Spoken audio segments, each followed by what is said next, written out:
Mars Trixie. Ang kanyang sekreto, no meat diet. Kaya naman ngayong gabi, let's try Mars Trixie's Red Bean Burrito Recipe. Yay! Ayun, no? Quarter turn. Ayun! Ang ating winner. At syempre, winner din ngayon dahil may mga bisita tayo from PUP.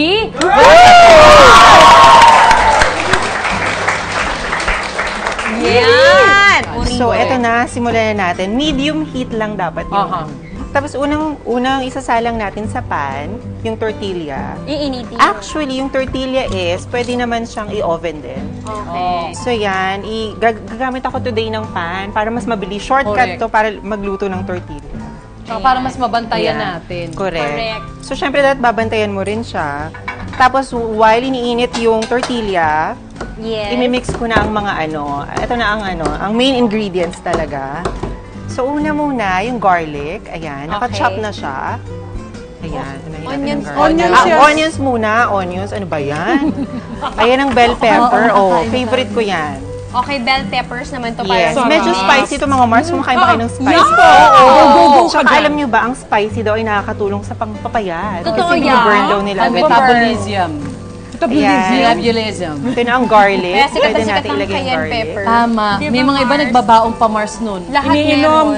Lalagay sa pagkain din. Pati sa Correct. And yan naman ay... Ito naman ay ang jalapeno. Ayan. So, siya yung medyo nagpapaanghang pa. Kasi yung mga Mexicans, mahilig sila talaga sa Ayan na ang beans. Yun na siya. Diba? Napaka-healthy, diba? Kidney. Red kidney beans na candy. Naka-candle. Oo. Pwede rin magpakulo pero ang tagal. 10 years. Oo. Tapos, ito na, i-add natin ang cilantro. Yan. Very Mexican. Very Mexican.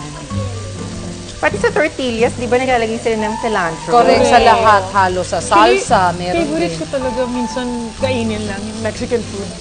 Ayan, Mars, ang tortilla. Yes. True. O Pag dito kasi nakita sa atin medyo parang konti nagbabrown lang na, ang tsaka Mexican. malutong na, pwede Pero na. meron na. Meron na. Meron na, oo. At, syempre, ang cream cheese. Okay, diba? yummy. Ihahalo siya. Ihahalo na rin siya. Siya yung medyo maglalagay ng ng saucy Ayan. Kailangan lang texture. halong-halo talaga.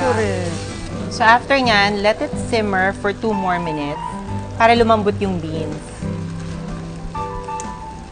Nice. Diba ang bango? Oo. Mars? Siyempre kayo sa house, kung kumakain naman kayo ng meat, pwede nyo lagyan ng ground beef. Totoo. Yes. Totoo. Ground chicken. Or yung iba nilalagyan din nila ng rice para... Ay, that's right. May Chicken or may pork. na-try na akong gano'n.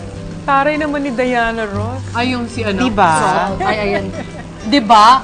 Kaya pala magluto si Diana Ross. Kung gusto natin ng medyo mas maalat, ako kasi ayoko ng masyadong maalat. Pero So, ako rin, season yes, lang. konti lang. Chikang seasoning lang. Sanayan din Etong lang salt, yung masasanay ka rin na hindi masyadong maalat. Ayan. Parang bango. So, I guess okay na yan. Perfect, Mars. Siyempre, importante na i-wrap natin yung burrito. Ito ay na yung mga burrito na yan or enchiladas. May mga kanya-kanyang sizes. Ayan. Pakapalan, meron okay na maliliit, chimichangas. Oo. Pero parehong yung concept. Actually, pare-pareho lang yung laman. Totoo. Pag half lang siya, taco. Galing. Ay, So, ito ganun square. lang. Sweet lang. Pa-cute, oh. Oh. Galing. Ayan. Ayan. Nice, Mars.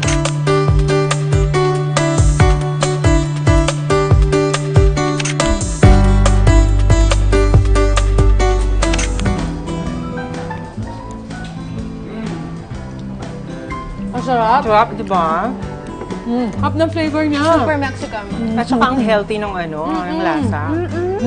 May anghang siya pero konti lang. Diba? At hindi Oo. masyadong maalat. Naramdaman mo? Parang Oh my God! yung anghang? Oo, konti yung lasa nung pepper pero Very hindi yung subtle anghang. lang. Super Nice panalo yung one. cream cheese. Oo, actually. I'm glad na gustuhan nyo, mga moy. Thank you, Mark. Thank you.